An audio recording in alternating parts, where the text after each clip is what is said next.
తప్పుడు జరిగే అవకాశం కూడా లేకుండా మేము పనిచేస్తున్నాం. రైట్, వేణుగోపాల్ రెడ్డి గారు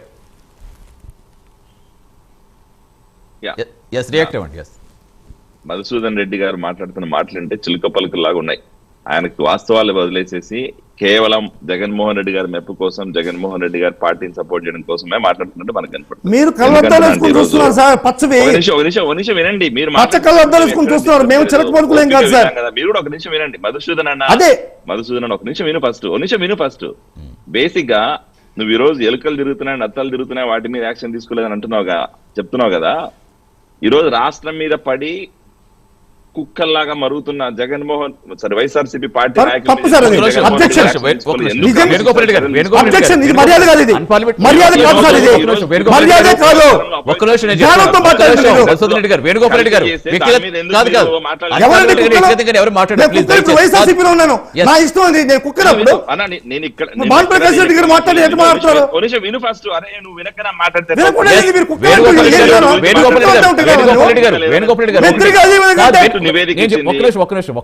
వేణుగోపాల్ రెడ్డి గారు అలాంటి వర్డ్స్ యూజ్ చేయదు ప్లీజ్.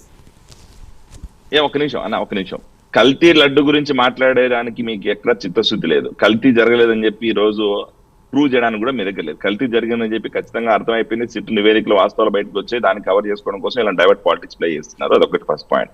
రెండో పాయింట్ ఏంద్రా అంటే ఈ రోజు నిజంగానే మీకు చిత్తశుద్ధి ఉంటే, నిజంగానే మీకు ఏమాత్రం ఇది ఉన్నా, మేము గతంలో భారతమ్మ గారి మీద ఒక కామెంట్ చేస్తే మా పార్టీ కార్యకర్త కిరణ్ అనే అబ్బాయి, మా పార్టీ క్రమశిక్షణ సంఘం ఇమ్మీడియట్ గా యాక్షన్ తీసుకుని ఆ పిల్లని జైల్లో పెట్టాం. ఆ పిల్లోనికి కావాల్సిన అన్ని ఇచ్చాం.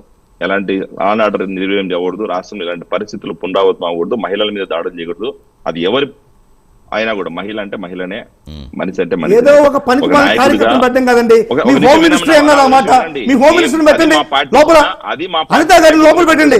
ఈ రోజు జగన్మోహన్ రెడ్డి గారు ముఖ్యమంత్రి స్థాయి వ్యక్తిని అంబటి రాంబాబు గారు ఇట్లాంటి మాటలు మాట్లాడితే ఎందుకు మీరు మాట్లాడలేకపోతే, ఎందుకు ఆయన మీద యాక్షన్ ఎందుకు జగన్మోహన్ రెడ్డి నా కొడుకు అనేటువంటిది ఈ విధంగా మాట్లాడుతుంటే మీరేం తీసుకున్నారు? మీరేం యాక్షన్ తీసుకున్నారు? ఈ రోజు కూడా కిరా కార్పొరేట్ అనేవాడు జగన్మోహన్ రెడ్డి నా కొడుకు, జగన్మోహన్ రెడ్డి నా కొడుకు అంటున్నాడు. ఈ రోజు అంబటి రాంబాబు గారి ఇంటి మీద దాడి, నీ అమ్మ మొగుడు కన్నారా? నీ అమ్మ మొగుడుదా? లేకపోతే మీ అమ్మమ్మ మొగుడుదా? మీ చంద్రబాబు నాయుడు అన్నాడు. ఆ రోజు మీరు గెలిపించరా? ఆ రోజు మీరు గెలిపించరా? కానీ మీ హోమ్ మినిస్టర్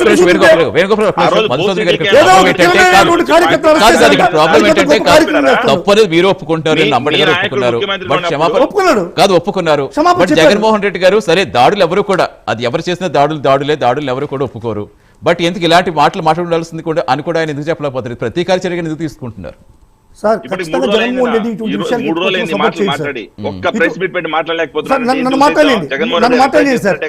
నన్ను వీళ్ళకేదో బూతులు తెలియనట్టు, వీళ్ళేదో ఒక బూత్ అనేటువంటి మాట వీళ్ళకి తెలియనట్టుగా మాట్లాడుతున్నారు సార్. శుద్ధపప్పులాగా మాట్లాడుతున్నారు. వీళ్ళ మాటలన్నీ వింటే సభ్య సమాజం తలదించుకుంటుంది. తెలుగుదేశం పార్టీ కార్యకర్తలు, నాయకులు మాట్లాడేటువంటి సాక్షాత్తు సీఎంగా ఉన్నటువంటి చంద్రబాబు నాయుడు గారు మాట్లాడుతున్నాడు. ఆ మాటలు మనమే వినలేము. సాక్షాత్తు ఈ రోజు ఉన్నటువంటి స్పీకర్ ఏం మాట్లాడుతున్నాడు? ఒక పోలీసులు కూడా ఎంత ఘోరంగా మాట్లాడుతున్నాడు, ఎంత ఘోరంగా మాట్లాడుతున్నాడు. అంత స్పీకరు, డిప్యూటీ స్పీకర్ అదేవిధంగా మాట్లాడుతున్నాడు. వీళ్ళు పోయి మా వైఎస్ఆర్ కాంగ్రెస్ పార్టీ కుక్కలు అంటున్నాడు. ఇప్పుడు ఎవరు కుక్కలు అని మీరు మళ్ళీ కాదు లేని విషయాలు ఎందుకండి? ఇప్పుడు ఆయన చెప్పే కాదు అయిపోయింది, అది అలా కాదు. ఇప్పుడు వాళ్ళు అన్నారు మేమంటాం, మేమన్నారు వాళ్ళు అన్నామంటే ఎక్కడి వరకు సార్? ఈ రోజు సార్ అంబటి రాంబాబు గారు తప్పు చేశారా? ఓకే. లేకుంటే జోగి రమేష్ గారు తప్పు చేశారా?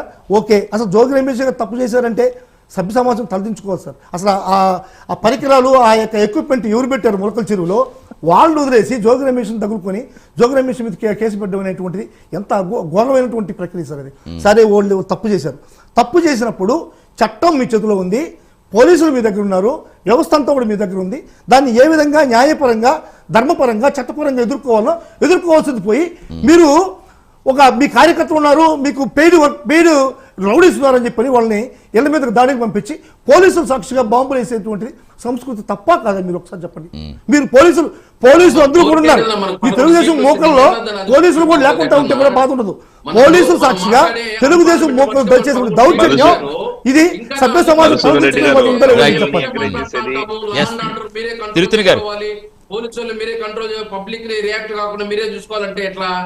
ఇంకేం చేయాలి? ముఖ్యమంత్రి అంటే ఏందనుకున్నారు?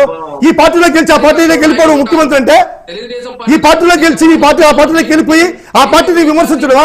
రాజీనామా చేసినాను, ఎందుకు రాజీనామా చేయాలి అన్ని చెప్తారు. వినండి, 2 నిమిషాలు టైం అయిపోతుంది. నువ్వు అడిగావు కదా, నాకు టికెట్ ఇచ్చేసి కరుణాకర్ రెడ్డి, ఇదే కరుణాకర్ రెడ్డి మళ్ళీ వేరే వాళ్ళకి అమ్ముకున్నాడు. నేను అడ్డంగా కూర్చొని మళ్ళీ ఆ టికెట్ తెచ్చుకుంటే నన్ను గెలవనీయకుండా అడ్డుపడ్డాడు. అవన్నీ చెప్తే మీకే పరువు పోతాది. ఏంది అడ్డుపడ్డాడు? నువ్వు దేశ నాయకుడు, దేశకి నేత, తిరుపతిలో అందుకని గెలిచిపోయావు. నువ్వు దేశకి నేత, అందుకని పార్టీ సపోర్ట్ చేయకపోయినా సరే, తెలుగుదేశం పార్టీ వ్యతిరేకంగా నిలబెట్టినా, నువ్వు నిలబడ్డ పార్టీ వైఎస్ఆర్ సపోర్ట్ చేయకపోయినా, నువ్వు దేశకి నేత కాబట్టి నువ్వు చూసి టపా టపా టపా అని ఓట్లు వేసి నువ్వు వైఎస్ఆర్సీపీ గెలిచిపోయావు. మళ్ళీ గెలిచిపోయి అధికారం పోగొట్టిన నువ్వు మళ్ళీ తిరిగి